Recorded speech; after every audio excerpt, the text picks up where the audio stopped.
কাহিনী শুনো আহক audio' book by Dipankar Sharma.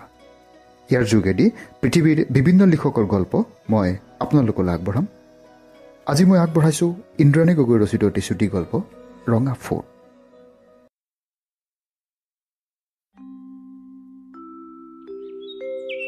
পুৱাৰে পৰা অৱন্তী আজি খুব ব্যস্ত।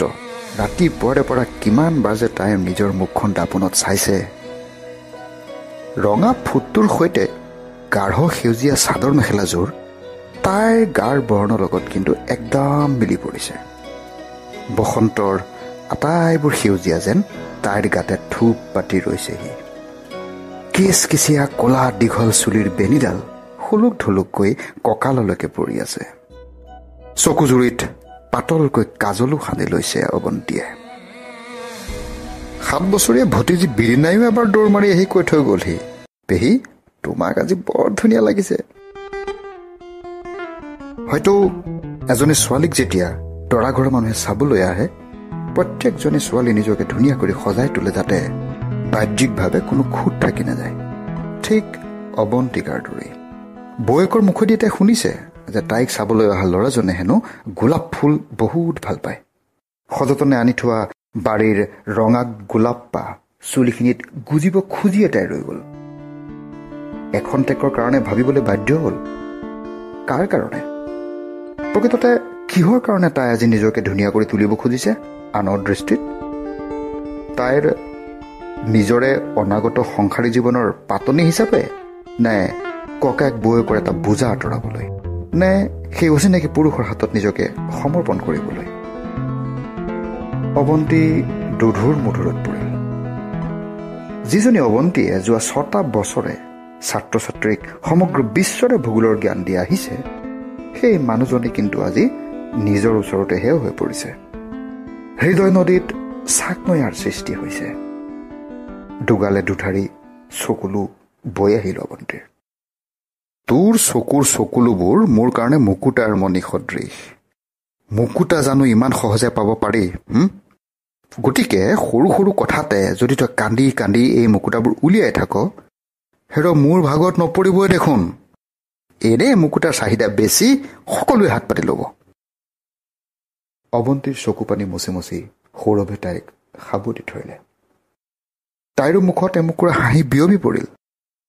যা পাগলটো বুলি তাই সৌৰভক লাহেকৈ ঠেলা মাৰি দৌৰি গৈ অলপ আঁতৰত ৰলগৈ। সৌৰভো বহাৰ পৰা উঠি তাইৰ ওচৰ পালেগৈ আৰু ডাঙৰকৈ ক'লে, তোৰ চকু পানীখিনি মচি তাৰ জেগাত হাঁহি বিৰিঙাব পাৰো নহয়, সেইটোৱে মোৰ ভাল লাগে। সঁচাকৈ এই কথাষাৰ অৱন্তীকো চুই গ'ল। তাই সৌৰভৰ চকুলে চালে আৰু ভাবিলে এই পুৰুষজনেই তাই জীয়াই থকাৰ উৎসাহ। সৰুতে মাক দেউতাকক হেৰুৱাই নিথৰুৱা হৈ পৰা অৱন্তীৰ বাবে তাইৰ ককায়েকৰ পিছতে সৌৰভেই শেষ ভৰসা। সৌৰভৰ বুকুতে অৱন্তীয়ে তাইৰ মাক দেউতাক ককায়েক সকলোৰে মৰম বিচাৰি পায়। কাহিনী শুনো আহক audio' book by Dipankar Sharma. আপোনালোকে শুনি আছে ইন্দ্ৰাণী গগৈ ৰচিত এটি চুটি গল্প ৰঙা ফোট। ৰৌদ্ৰোজ্বল দুপৰীয়া। অৱন্তীয়ে 8ম শ্ৰেণীত ভূগোলৰ শ্ৰেণীটো কৰি ওলাই আহিছেহে মাত্ৰ।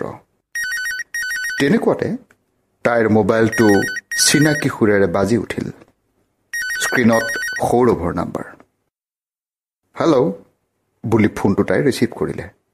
বিপৰীত সুৰৰ পৰা এক অচিনাকি পুৰুষৰ কণ্ঠত তাই শুনা পালে যে সৌৰভ এটা মটৰ দুৰ্ঘটনাত গুৰুতৰভাৱে আঘাতপ্ৰাপ্ত হৈছে আৰু মেডিকেললৈ তাক প্ৰেৰণ কৰা হৈছে।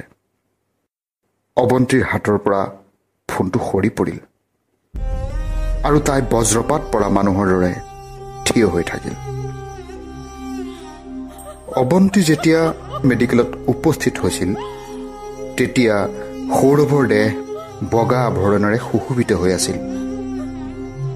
অৱন্তীয়ে তাৰ নিথৰ দেহাটো সাবতি ধৰি চিঞৰি চিঞৰি কান্দি এটা সময়ত অচেতন হৈ পৰিল।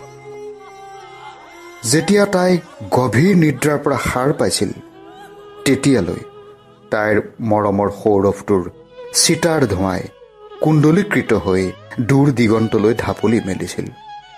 অৱন্তীক অকলশৰীয়া কৰি তাইক তাৰ হাজাৰ খং অভিমান মৰমৰ স্মৃতিৰ সৈতে এৰি। অৱন্তী হ'লনে তোমাৰ? আলহী পাবহে দেখোন অলপ পিছত। বৌয়েকৰ মাততহে যেন তাই আজি পৃথিৱীলৈ ঘূৰি আহিল। সৌৰভে তাইক এৰি যোৱা 5টা বছৰ পূৰ্ণ হ'ল।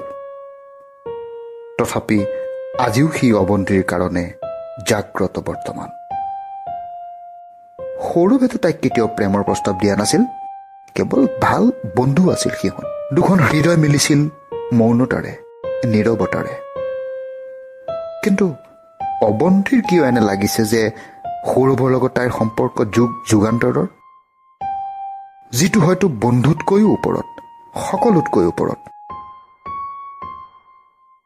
সৌৰভে জানিছিলেনে বাৰু এইটো কথা? তাৰ বুকুও পাইছিল নে অৱন্তীৰ সৈতে হৃদয়ৰ সাকু বন্ধাৰ গোপন খবৰ? অৱন্তীয়ে মনৰ ভিতৰতে হাহাকাৰ কৰি উঠিল। তাইৰ পুৰঠ গাল দুখন চকু পানেৰে তিতি গ'ল।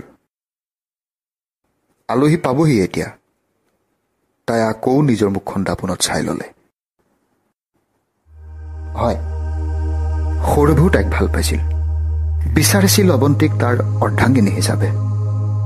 অৱন্তীয়ে সেয়েহে কোনো আন পুৰুষৰ সৈতে আৰু বিয়াত বহিব নোৱাৰে। আলহীৰ আগত তাই এই কথা নিজেই ক'ব। তাইতো সদায় সৌৰভৰে আছিল, মনে প্ৰাণে তাইক ভাল পাইছিল, আৰু কোনো দ্বিতীয়জন মানুহ আৰু তাইৰ পাগলা সৌৰভটোতো হ'ব নোৱাৰে। কপালৰ ৰঙা ফুটটো অৱন্তীয়ে তৎক্ষণাত মুচি পেলালে। মনতে কেতিয়াও কোনো পুৰুষৰ চকুত নিজকে আৰু ধুনীয়া কৰাৰ প্ৰয়াস নকৰে বুলি ভাবি অৱন্তীয়ে ককায়েকক সবিশেষ জনাবলৈ কোঠাৰ পৰা লৰালৰিকে ওলাই গ'ল। অৱন্তীৰ কাণত ৰিণিকি ৰিণিকি ভাঁহি থাকিল সৌৰভে তাইক কাণৰ কাষত আহি কোৱা কথা এষাৰ। এই অৱন্তী, কথা এটা কওঁ। তোক এই ৰঙা ফুটটোৰে নহয়, বৰ ধুনীয়া দেখিও।